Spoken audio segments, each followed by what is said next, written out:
Okay, mic on. Hey, there's my voice. Here it is. How about yours?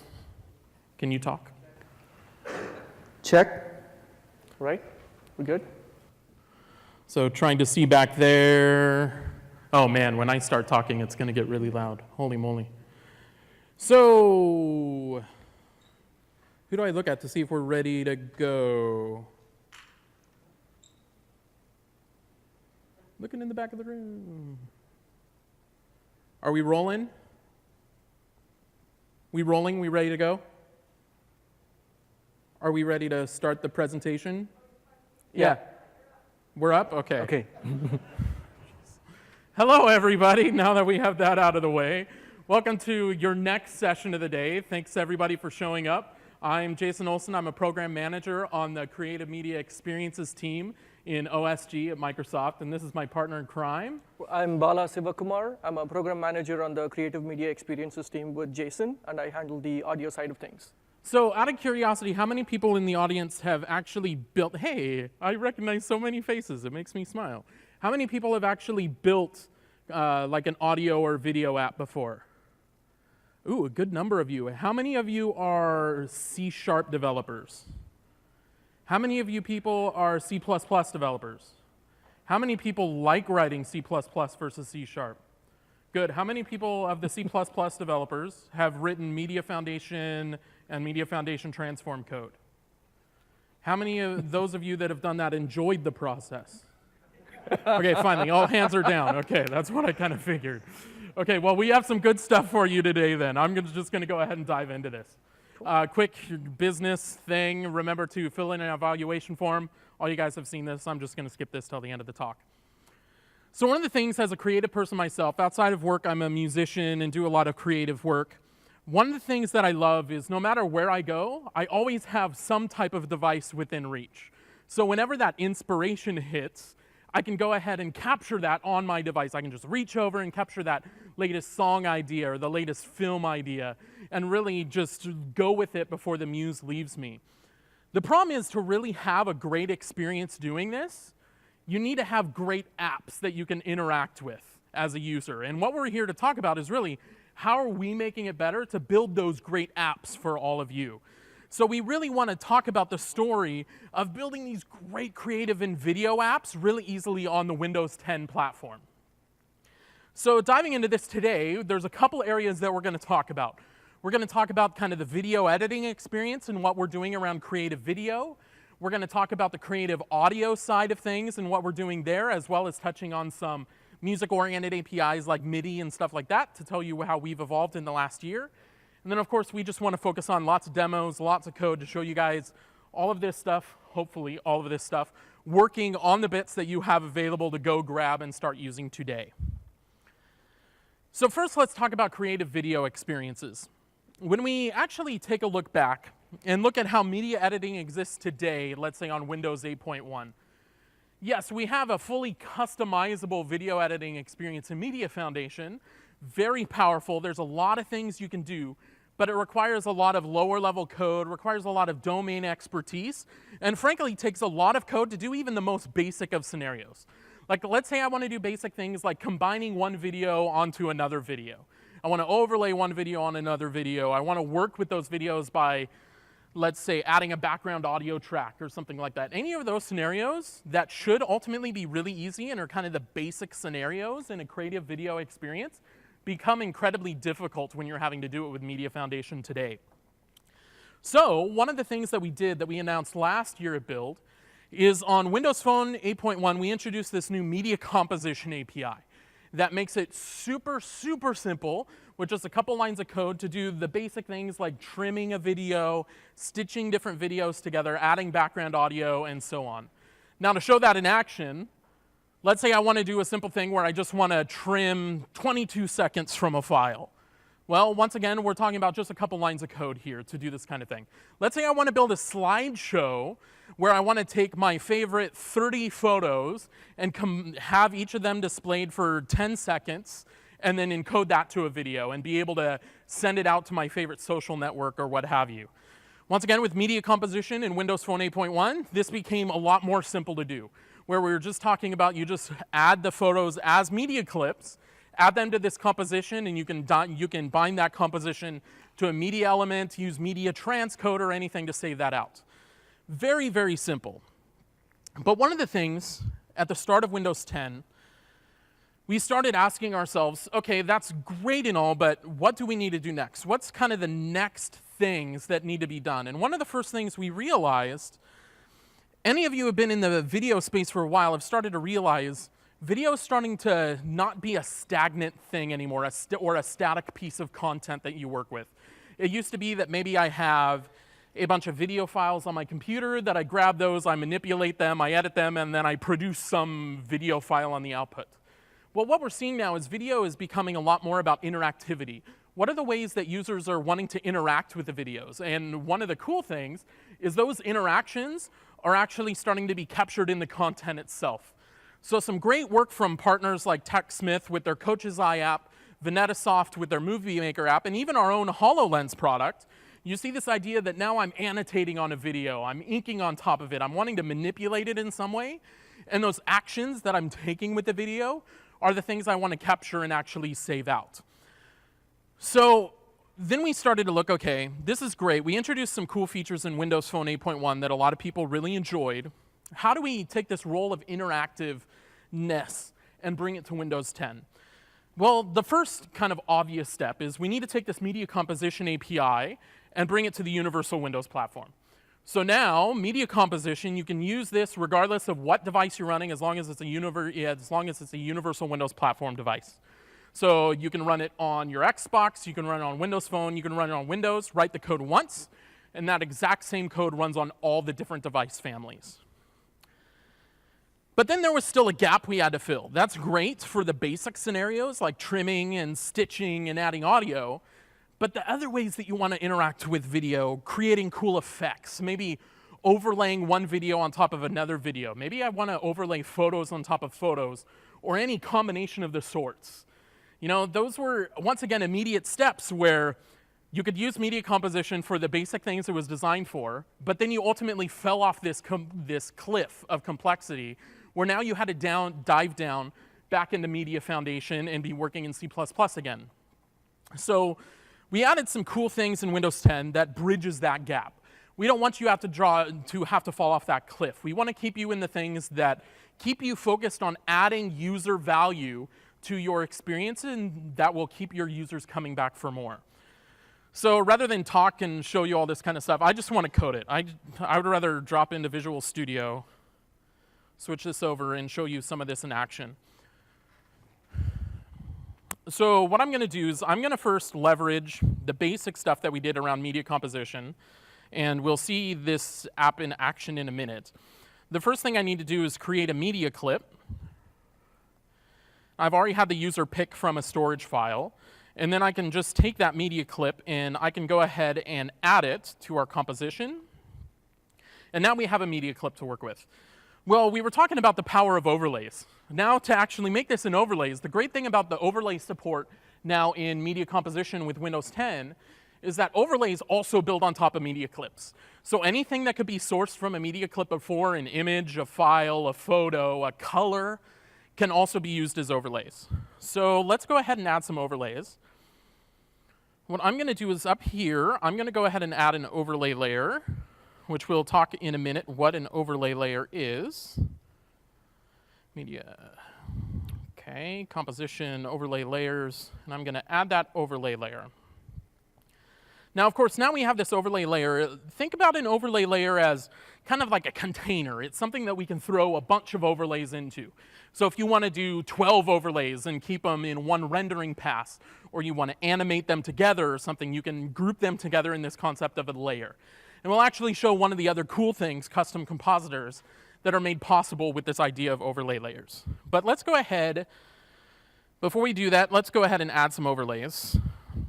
So once again, I mentioned, so you create an overlay, and we're going to add that media overlay to our overlay layer that we added. And you can see the media overlay, we just passed it a clip. The rest is basically the position that we want to overlay it, and we can give it an opacity and that kind of thing.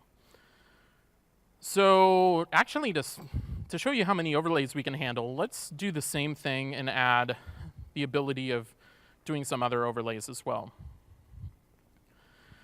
Go ahead and run this. Now this project, you'll notice it's all C#. When we get further along, you'll see that I'm going to be using Win2D to do a lot of cool stuff in the overlays and effects. And with the new Win2D support and all that kind of stuff, part of the reason it takes longer to compile is, of course, it's using Project N to compile this all natively. So let's go ahead and add a base video. I'm going to add an overlay. If I play that, you can see the top left, we have one video that we've overlaid on top of another video. Once again, no graphical hiccups or anything like that. The top left actually has opacity, so you can see the bottom layer through it. Really easy. Just, once again, a couple lines of code to get this. But I'm not all impressed by that. What I want to do, let's add a couple more. I heard people really like photos of kids, so I'm going to add a couple overlays from my first son about 6 years ago. Let's play this.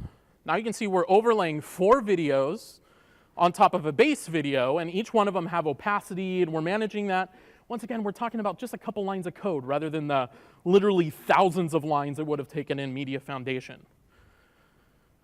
Once again, cool, nice and simple, really easy. I like this. But that's not all that special. Let's start showing you some of the cool stuff that we can actually start doing. So I'm going to come over here, and when I create that layer, one of the things you'll notice is there's an overload for a media overlay layer where I can actually pass in a custom compositor definition. So I have a custom compositor that we're going to build here. Let me give it that. So we're going to use this example compositor that I've built. And in this example compositor, if I go here, an example compositor is just something that implements this new UWP interface, iVideo compositor. And if we can go there, the methods that are most relevant that you can see is this composite frame method that will give you all the surfaces that you need to overlay, and then you give us the output frame on the context, which we'll see in a minute. And then set encoding properties, where we'll tell you how the video is encoded and give you the Direct3D device, so then you can use Direct3D, you can use Win2D, you can use anything like that to actually do your overlays with, which is actually what we're going to do. How many people, did any of you in the room go to Simon Tao's talk before this on Win2D? Okay, just a couple. So you guys are going to see some fun stuff here. What I'm going to do, this is all Win2D. So once again, we're all in C#, and I have this composite frame context, where if I go into the definition of that, we give you the background frame, which is the base that you're overlaying on top of. And we give you a bunch of surfaces to overlay, which you'll see all these are just iDirect3D surfaces. So anything that can work with those basic interfaces and interop with those basic interfaces, you can use to implement a custom compositor or as an effect, as we'll see now. And then you just give us the output frame. So what I've done in this setup is I've created the output surface from that output frame on the context, and then I've created a render target and a drawing session, which are from Win2D, to basically be able to draw to it. So of course, one thing that I want to do is I want to go ahead and, no, I don't want to search. I want to get all the surfaces that we want to overlay.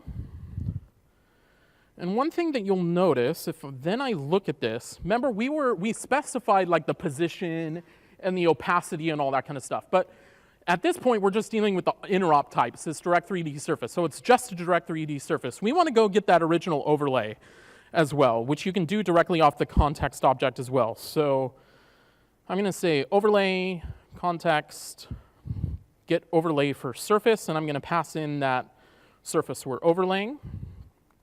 And then I want to draw it. So rectangles are boring. So let's actually draw the videos as ellipses, just to see if we can. I'm pretty sure we can. At least the other times I've run this demo, it's worked. So let's draw the overlays. You can see I'm creating a canvas image brush, another Win2D construct, from the bitmap, which is essentially the overlay surface that we've given. And then I'm using fill ellipse with that brush to actually paint the image onto the overlay and the output frame. Now, something else that we have heard common feedback about is this is great and all, but then a basic scenario that they might want to do is text overlay. I want to actually overlay like a title slide or something like that on top of a video.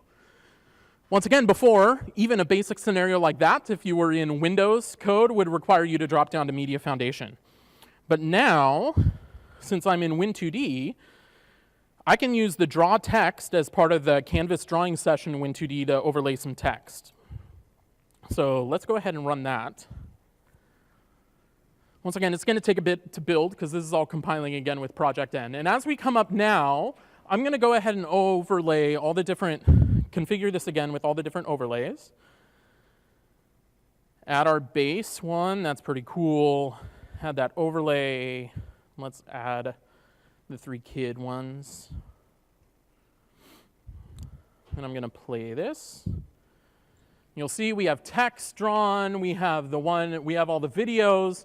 All this is graphics accelerated. It's all in C#. So you can see, even though we're overlaying text and we're overlaying 4 videos on a base video, there's no glitches in performance, and it all just runs perfectly smoothly.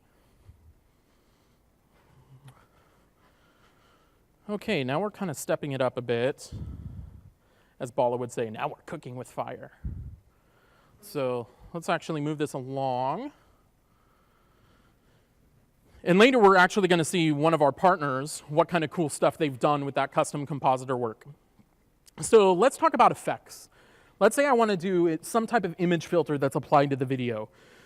Before, no lie, I went out to MSDN, I grabbed our official sample on here's how to do a grayscale effect in a Windows Store app. It's about 2,000 lines of Media Foundation transform code, a lot of plumbing and everything like that, because once again, Media Foundation, incredibly flexible, incredibly powerful, but kind of overkill for a lot of things. Using this new model, we're talking about 90 lines of code, which that boils down to basically 5, maybe 6 lines of Win2D code. So about a 96% reduction in code to do basic video effects with this new model. Now this new model, there's kind of 3 key things that we talk about that we like about this model. First of all, like I mentioned, it's universal Windows platform based. So you write your effect once, it'll run on Windows, it'll run on Windows Phone, it'll run on Xbox, all that kind of stuff. So once again, allows you to focus on the things that you care about and they're going to be upsells for your users. One of the other things is, of course, using existing libraries and code. Since we interop everything as just a direct 3D surface and a direct 3D device, if you have existing shaders, like DirectX shaders, HLSL shaders, you can use Direct3D to actually apply your own custom shaders to these video effects. If you want to use the Lumia Imaging SDK, we also have support for another construct called Software Bitmap, which is a common piece of technology that allows you to interop easily with the Lumia Imaging SDK or other SDKs out there that allow you to do CPU-based image processing, and as well as we just saw Win2D. And the other thing is it's usable across the entire media stack. So while we're showing it, while we will show this in the use of media composition, this is stuff that you can easily apply these effects to media element, to media capture, to media transcoder, any of those other media APIs. So once again, you create the effect once in a very powerful way, and you can use it anywhere you want across any device family, across any media API.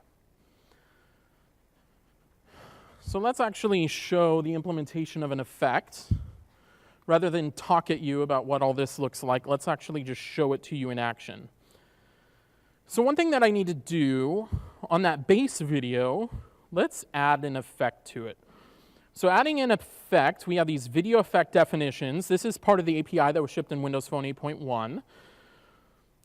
So I'm going to create, not that, I'm going to create a new video effect definition. And I'm going to pass in this new saturation video effect that we're doing. You might ask, why this extra rigmarole of a video effect definition? Why can't I just pass in an instance of an effect? Well, one of the major uses of media composition is it's basically just a graph that represents the operations you want to do. It's in the typical nonlinear editing, it's non-destructive. So it's just defining the intention of the operations, and what you can do is you wire up the entire media composition, and you can actually persist that to a file and save it as a project, and then load it later. So this way we can load, by having that ACID or the runtime class name from WinRT, we can actually load those only as needed, and it allows us to kind of deflate and reinflate the media composition graph. So let's implement this saturation video effect. Once again, you'll see it's just implementing an interface, iBasic Video Effect, which is a new interface in Windows 10. And it boils down to, once again, the set encoding properties that here we're creating a new Win2D canvas device with the Direct3D device from the media pipeline. And it's basically a process frame method. If we look at the context, you'll see there's an input frame and an output frame. So we give you the input frame, you give us the result in the output frame, and then we will use that in the rest of the pipeline. So to do this, let's do the same thing where I'm going to set up Win2D, have the basic things of using the canvas drawing session to render to the output bitmap, and then grab the input bitmap. And once again, this is a Win2D saturation effect where I'm going to pass 0, 0, so it's grayscale. You can see just a couple lines of code to do a grayscale effect as opposed to that 2,000 lines of MFT code. But I kind of want to make it a little more cooler. So one of the things I have is in the app, you might have seen a slide bar. While the video is running, I want to actually control that slide bar and change the parameters to the effect while the video is running so that a user can perhaps preview how they want the effect to look and then snap on that value. So everything in the property set configuration or in the configuration of the effect is based on property sets. I've created this property set that if we look here, I'm passing in a saturation value based on that slider.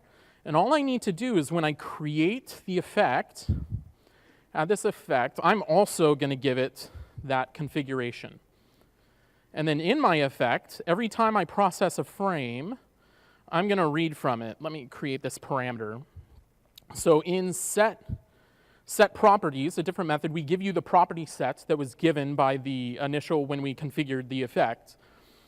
And then instead of 0, 0, let's read that property. So every frame, I'm going to read that property.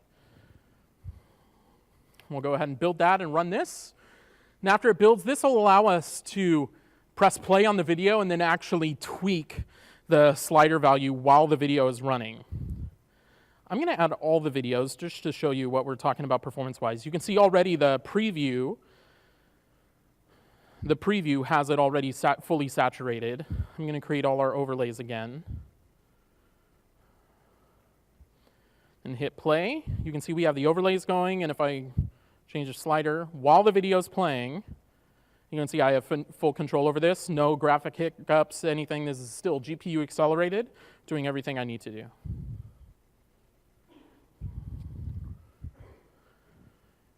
Okay, so this is a quick one. Let's actually, before I bring my partner up on stage, I want to show you some cool stuff that David and Danielle did. They're in the audience somewhere, I'm pretty sure. Hey, there they are. They're in the front row. So they're the creators of Movie Maker 8.1 on Windows Phone, one of the top paid apps in the store.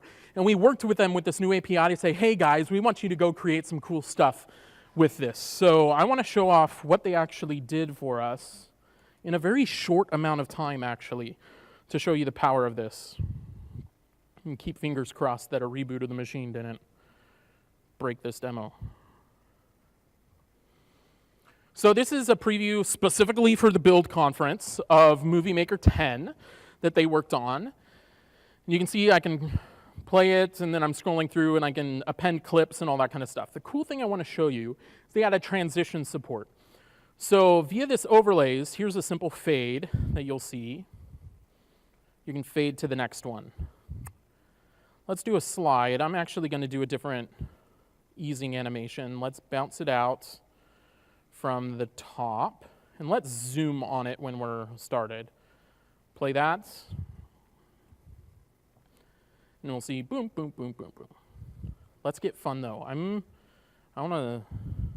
This is where we cross our fingers, hope that this works, because I want to show you some of the cooler ones. Let's do something called slices. Okay, that's pretty cool. Let's alternate them. Remember, this is all C# code. I think David said this is about 10 to 11 lines of C# code. Okay, that was cool. This is the more cool button. I like that. All the way up to 500. Let's go up to 500 slices and see how this performs. Look at that. Let's look at that again. Now, when I play it again, actually look at the right side of the video, and you can see the original video as we're doing the effect is still animating. It's still playing. So we're processing the frame every time.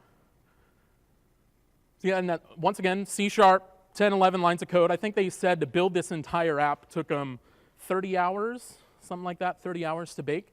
And a lot of the time was learning Win2D because it's a bit of a different kind of mindset to get into if you've been using the Lumia imaging SDK or something like that. What do you guys think? Like it?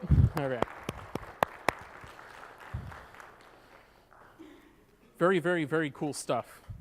So I'm going to pass it over to Bala, who's going to come up here and talk to you about some of the next stuff that we're working on in the creative space. All right, let's see if we can get this party rolling. Jason started the party with video stuff. Let's talk about audio stuff. Creative audio experiences has been a focus for us in Windows 10 in general. We wanted to make it easier than ever for you guys to write creative, interactive, and music applications on Windows 10. And what does this mean for you guys? What this means is that you guys can concentrate on writing code that makes your app unique and your app special instead of having to spend time writing code that is like the underlying pipeline or the foundation part. And the first part that we did is invest in MIDI. Some of you may remember that last year at Build, Jason introduced the preview version of our WinRT MIDI APIs. So why did we invest in MIDI in the first place? We invested in MIDI because, as a lot of you guys who write music apps or are musicians themselves know, MIDI is the glue that holds music creation together. It is used to connect and control all kinds of devices. It's used to connect computers, controllers, digital instruments, synthesizers. Well, even MIDI is also used to control some lighting equipment. It's a pretty fascinating protocol. So we released this as a preview API, mostly in a NuGet form for Visual Studio. We released this to get feedback from you guys for the kind of features, capabilities that you want to see in the space. And some of the biggest feedback has been that you want to see this not as a NuGet package for Windows or Visual Studio, but you want to see this baked into the platform. So our first step towards addressing this feedback has been to actually go ahead and bake this into the platform. And it is now available on all Windows 10 universal app platforms. But what does this really mean? Instead of talking about it, I think it's more exciting to show you guys a demo. So let me go ahead and show you guys this demo of a little app that we have written. Let's see if the demo gods are with us. OK. How many of you know what this is? OK, a few of you know. For those of you that don't know, this is a Novation Launchpad. It's a MIDI controller. It's got a bunch of buttons that you push to send MIDI commands to the device at the other end of this connection. Here I have a computer. It's used to create all kinds of cool scenarios. You guys should just go online and search for videos. People do some amazing stuff with this. And today, we're going to use this in a somewhat non-traditional sense. We're not going to use this to send commands to the computer. We're going to do it the other way. We're going to send commands to this device from the PC, and the commands that we're going to send is to turn on some LEDs, which are underneath these buttons. We're going to make it look like a leaderboard of sorts. So let's see if this works. OK, we have this here. So I hit connect to Launchpad, and then I hit do cool stuff. Can you guys see this? Can you guys read the text, what it says? OK, it says hello, Windows 10. That's what it says. This is all cool, but what does this mean for a universal Windows platform API? You can do this with any Windows API, right? Where it is really cool is the power. I have here a Raspberry Pi running Windows 10 and another Novation Launchpad connected to the Raspberry Pi. I'm going to now deploy this exact same code to the Raspberry Pi over here without changing a single line of code and show you guys how that's going to work. No. Yeah. OK. So let's see. Okay. So this is actually running on the Raspberry Pi. Exact same app, 0 code changes. All I did was change the target and deploy it. So I click Connect to Launchpad, do cool stuff, same thing over again. How cool is that? Exact same code running on a PC, a Raspberry Pi 10. Sorry, a Raspberry Pi 2. Can you guys imagine? I mean, it's such a little tiny device. So this gives us this shows the power of what the Universal Windows platform can really do. So let's go back over here. But that's not all. Sure, we put it and baked it into the platform, and we made it part of the Universal Windows App Platform. But we've done more than that. You guys give us a lot of good feedback, and we've heard this feedback, and we've tried to incorporate it. The first one is give it shared device access. This means that more than one app can actually communicate to a connected MIDI device simultaneously. What this means for developers is that you can now write your apps without having to worry about what other app is accessing this MIDI device. You can concentrate on your creative scenarios instead of having to worry about devices. Another piece of feedback we received was that you wanted to use the inbuilt synth in the platform as a MIDI output device. So we've made this accessible now through the MIDI APIs. The Inbox Microsoft Wavetable GS Synth is now listed as just another MIDI output device. It will be enumerated in the MIDI APIs. You guys can use it. You can play sounds via it, all of that good stuff. The only thing to note is that the sounds are pretty large in size, so especially when it comes to things like the Raspberry Pi 2. So we've made this available as a framework package from the Windows Store. So you need to declare this as a dependency in your Apex manifest in your Visual Studio project, and it will be pulled from the store dynamically upon app launch. The other part that we also did for the synthesizer is that we increased the performance and the latency characteristics of the synthesizer.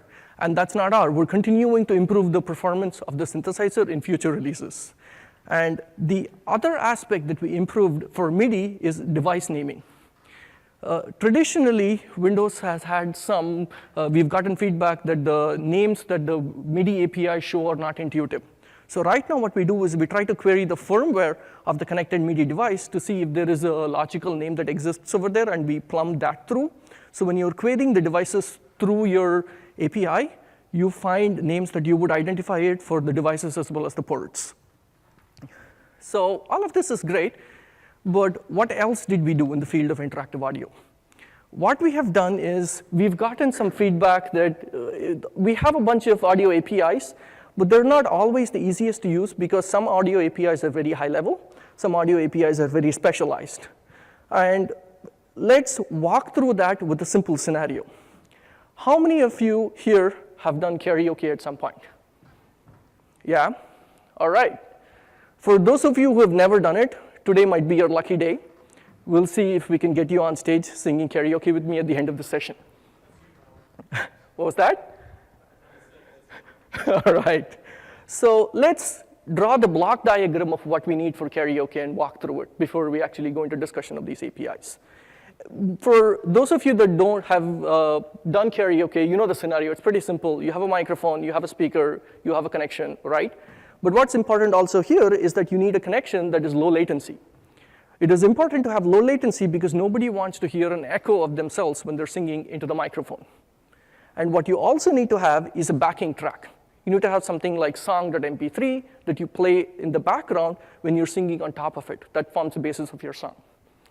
We're going to make this scenario slightly more interesting with the potential for blackmail by recording this to a file.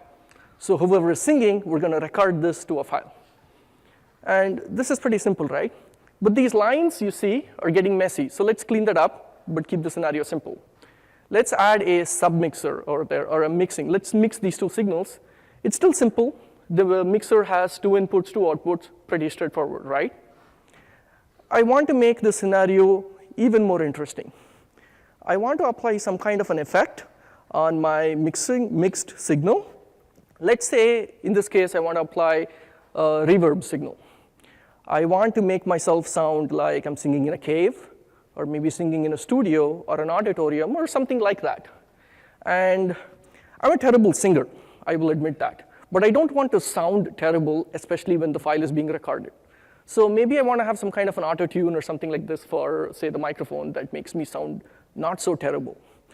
And to make this scenario even more interesting, let's add a visual aspect to it that analyzes this data and maybe does some spectrum analysis and displays some waveform, things like that. And let's now tabulate all of the things that we need in order to accomplish this scenario. I've listed it at the bottom over there. Pretty clear, right? I mean, there's nothing there that we didn't talk about. And we all want things to be easy to code. So let's discuss this in terms of what we have today. How would you do this? So let me paint a picture. The API landscape today is that you have some high-level choices. You have, say, the media element, which can do some of these things, not a whole lot. But it is high-level. It's easy to use, right? I mean, it's a WinRT API. It's available in all of the WinRT projected languages, C#, JavaScript, et cetera. And then you have media capture, which, again, cannot do other things. But it is still easy to use. And the problem is there's no easy way to string these two APIs together in order to accomplish the scenario. So what other choices do we have? Jason alluded to falling off the complexity cliff. That's what you have to do in order to use C++ API. They're hard to use. Nobody wants to go to C++ unless you have to. Sure, it gives you a lot of power, but with that power also comes a lot of complexity. You have Xaudio, you have Wasapi, which are audio APIs, and C++ Rand, native stuff. But the problem with that is even things like playing back a simple MP3 file is not easy. Why?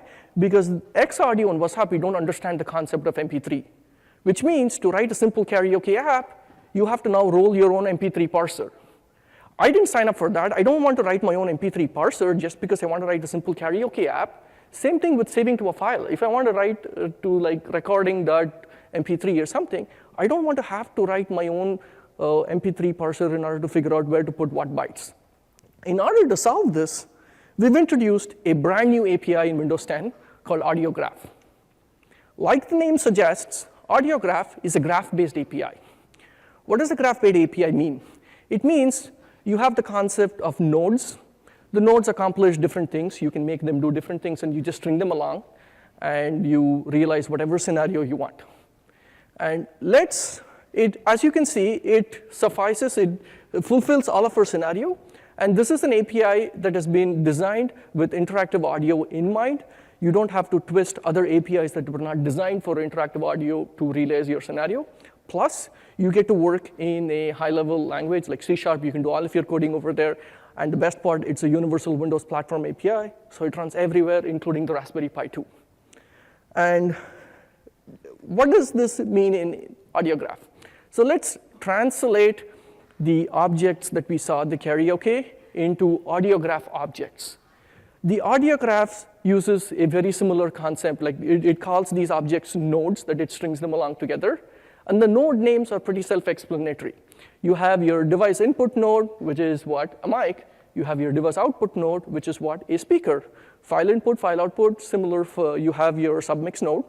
And like Jason mentioned, he introduced the iBasic video effect. Similarly, you have the iBasic audio effect that can be used all throughout the universal Windows platform APIs that you can use to process data. You can write in C# code without having to worry about writing heavy-duty C++ code just to have a simple effect. In his case, he was doing grayscale. In our case, we're doing a spectral analysis. So let's move to Visual Studio, where we're going to try and create this API or create this karaoke app with the stuff that we've shown.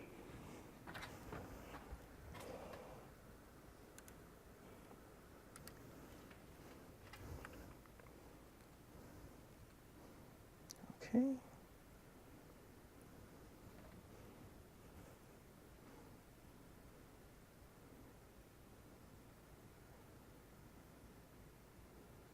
Okay. So what do you guys think that the different components that need to be there? We looked at a diagram. Let's build each of those diagrams or each of those nodes that we saw in the previous diagram in code. The first, we need to create an AudioGraph instance in order to bind all of this together. Before we create an AudioGraph instance, what do you normally need to do? You need to normally configure it with something. In this case, you configure it with what is called a settings object. So you first create the settings object, and then you pass the settings object into the creation of audio graph. So this creates the audio graph with the setting. For simplicity's sake, in our current demo, we're just going to, the only settings we're going to specify is the audio render category. And David, who is speaking in the coming days, is going to delve deep into what these audio categories mean. But for now, we're playing like media-related stuff, so we're going to pick media.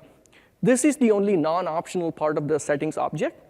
We're going to create the settings object, and we have an asynchronous method, create async, that is based on audio graph. It returns a result object. The result object has success or failure or what kind of failure, and if it succeeded, it has a pointer to the graph object that you then save. Easy enough, right? 3 lines of code. That's all you needed to create an audio graph. And now we need to do what? String it together so that we can hear sound from the speakers. That's it. 2 lines of code is all you need to be able to make a connection to the speaker. You have a line that says create device output node. Similarly, it returns a result, just like you saw previously. Boom, that's it. The next part is going to be creating a device input node for the microphone. That's it. You need to provide a media capture category over here. Please ignore the PC up to date. We're running preview bits of Windows 10, as you can tell. You create a media device input node. It's again an asynchronous method, and all of these calls are non-blocking. Then you return a result object in which you have a device input, and that's it. Pretty simple, right? And then what else do we need to do? We need to play a device.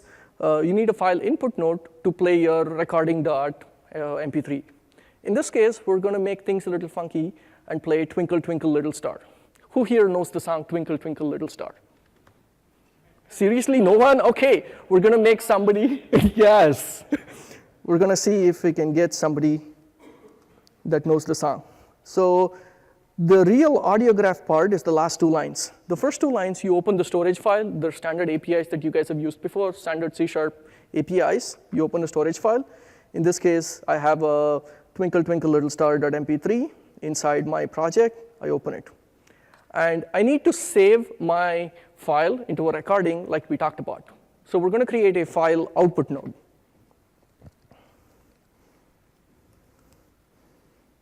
That's it. The first line creates the storage file, and then the second part and the third part actually is the audio graph code.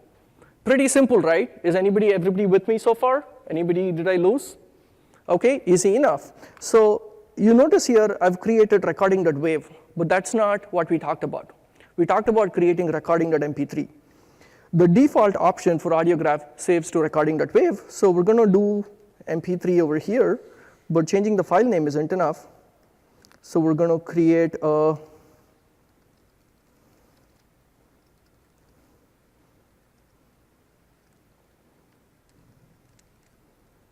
we're going to do this. These are APIs that already exist. And that's it. That's all you need to do to create an MP3 file. You wanted to create a WAV file, or you wanted to create a WMA file, or if you want to change the encoding properties, you just go ahead and customize your profile. That's all you need to do. And then we're mostly done, right? What else is left? The submix node. So we need to create the submix node, which is literally 1 line.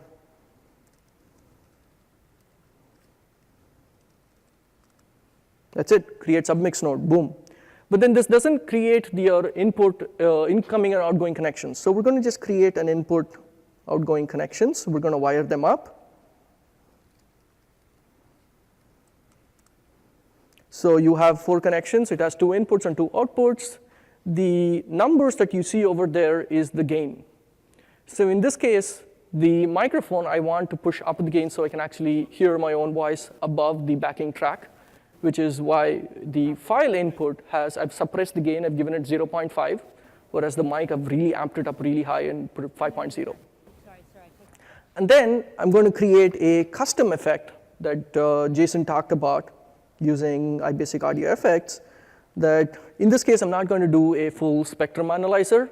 Instead, all I'm doing is looking at the volume of the signal and returning the decibel value that I represent visually. We're not going to go into the implementation of the code over here, but we will discuss that in the SDK samples. Okay, that's it. And let's see if this compiles.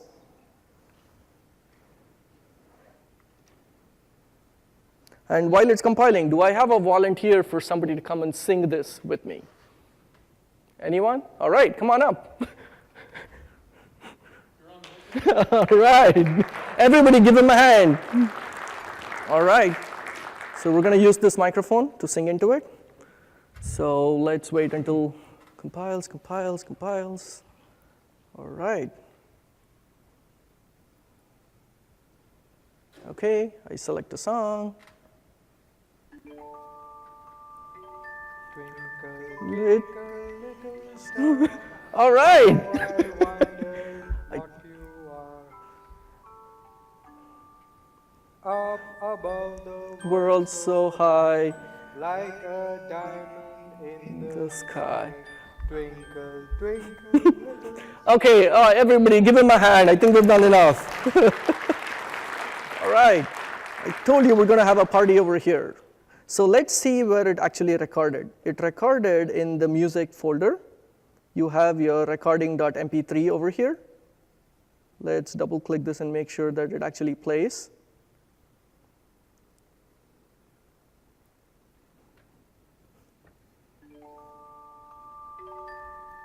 Twinkle, twinkle, You guys see? All right, all right. Yeah, that was fun, wasn't it? This is all great. So what we haven't covered is, let's see how we're doing on time. We're running a little short, so we're going to skip the custom effects that we're going to have, the reverb and echo. Audiograph provides, let me just run you guys through a quick, simple echo effect. Let me show you the code. So all I do is create an echo definition, and then I have parameters, and I just add it to my submix node. By default, it's enabled, and I don't want to enable unless I click on a button to actually say enable this effect. So I go ahead and disable it, and then I have app UI where I click and enable it, all of that. And this is all great. So let's move to this. So the karaoke app was fun, but there is one part that we haven't talked about yet, latency. We said latency was important for a karaoke app, but we really haven't discussed how or why we address latency. First, let me go a little bit deeper into the topic of latency because this requires some level of detail, and I want to make sure that you guys realize all of the work Microsoft has done in this area for low latency. First, we heard a lot of feedback that latency is very important for interactive audio scenarios and just any kind of audio scenario in general. For the pro audio, creative professionals, they've given us a lot of feedback. We've taken this seriously, and we have done a lot of work in Windows 10 to reduce latency. Typical numbers, for example, like a device like the Surface Pro 3, in Windows 8.1, it used to be 50 milliseconds round trip. We'll talk a little bit in a couple of minutes about what this 15 milliseconds means. And when you upgrade it to Windows 10, you will get a round trip latency of about 10 milliseconds. This is, you should get similar numbers on your HP Spectre that you received today as well. This will obviously depend on the device and the drivers. We'll get into a little bit of details in a couple of minutes about why. So let's spend some time talking about what this 50 milliseconds is. First, there are two large categories of latency that most people talk about. The first one is touch to sound. Touch to sound is the time you hear the audio from the moment you touch your touch screen. The second part is round trip latency. Round trip latency is when you have a microphone, you sing into it, the audio flows through the capture stack into the audio engine, and then it flows back through the render path out of the speakers, and it's the time you talk into the microphone to the time you hear yourself. And this is the part that we're going to be concentrating on in this session because that's more related to audio. We're not going to cover the touch stack. So since I talked about the audio stuff, let me paint you a picture of what the audio subsystem looks like. This is how audio looks like on Windows, where you have the application on top, you have the hardware on the bottom, you have the audio engine that sits in between, and then it docked to each other with buffers. The buffers are standard is a 10 millisecond buffer that you use to communicate between each other.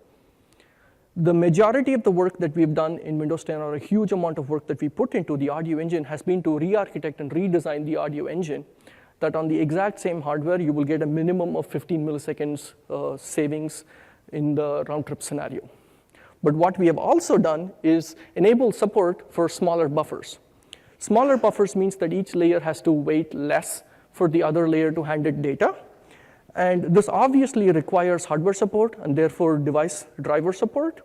So we've enabled new methods for the device to announce these capabilities to the audio engine, and then the application can then query this capability into the audio engine to figure out what kind of support happens on that particular device. All of this is great, but we still haven't talked about how to use latency in audiograph. I mean, all of this is moot if it takes like a billion lines of code to use low latency in audiograph, right? So let me just jump back to Visual Studio for a quick second to show you exactly how many lines of code it is to use low latency in audiograph. You remember the settings object we created to create the audiograph. All we need to do here is say settings dot quantum size selection mode, and we have to say quantum size selection mode dot lowest latency. That's it. One line of code. That is all it takes to go into the lowest latency mode on that particular hardware device. So if I now recompile this hardware, this karaoke app that I have on this particular hardware, you will hear an even lower latency, although that's mostly more obvious for the person singing it, because for the person hearing it, you don't really know when the words came out of the person's mouth. So we're going to skip the particular demo of that. I'm going to move back into PowerPoint.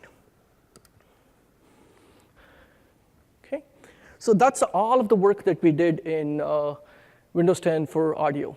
And if nothing else, we want you to remember these top points when you guys leave the room, because we covered a lot.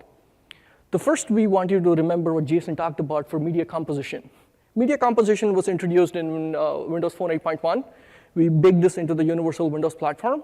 We increased performance, as well as we have additional capabilities like effects and overlays. And the other stuff we talked about today is MIDI. We looked at a very cool demo of how MIDI runs in the universal Windows platform using the Raspberry Pi 2 as an example.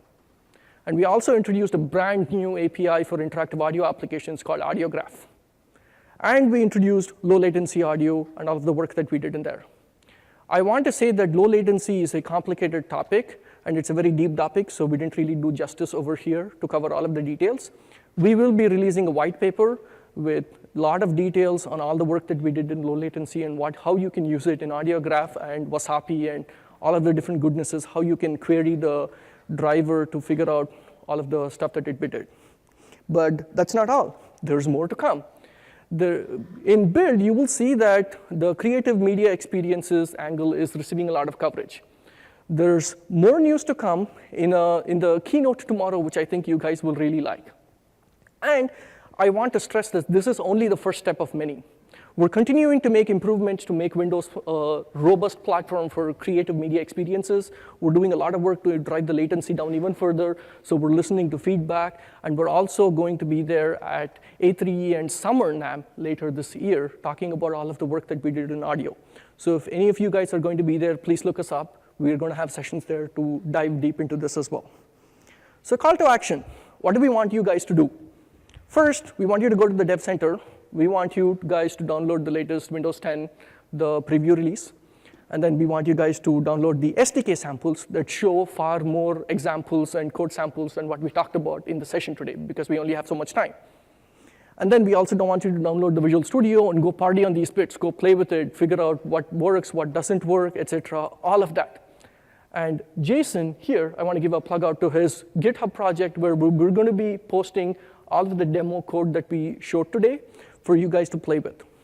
It'll be a couple of time before we actually get around to posting the code samples on GitHub. But Jason has old samples from last year's build with Wasapi that shows you the power and the subsystem, the audio subsystem, what it can do. And he also has a blog that will talk about our investments in the creative media experiences space that I highly recommend you guys follow. He's going to be doing coverage of both audio and video topics over there. So that GitHub project right now is just a placeholder. So we expect to get stuff up there starting rolling in the next couple of days as the public bits become available, as the public Win2D bits become available, all that kind of stuff. Then we'll start really publishing to that Media Contrib GitHub repository. Yes. And I want to stress that all of this is possible because you gave us feedback. You told us what you value, you told us what you want to see in the platform, so please keep that feedback coming. If something doesn't particularly suit your use case or scenario, tell us because we want to know. We want to build platforms that really work for you guys and APIs that work for you guys. So keep us posted, tell us what works, tell us what doesn't work, how we can improve, what you would like to see, all of that. Great. Okay. Thanks, everybody. Yep. We have our... So for questions, we're running tight on time. You can come up and meet us here. We're also going to be in the Windows Insider Lounge for the next hour or so. Yeah, for the next hour and a half. Yep. Do you tweet? Do you have a Twitter account? I do not. Okay, so you can also feel free to contact me on Twitter. It's just at JOlson88, same as my GitHub name and all that kind of stuff. We would love to hear from you guys, so absolutely contact us anytime. Thanks, everybody. Thank you.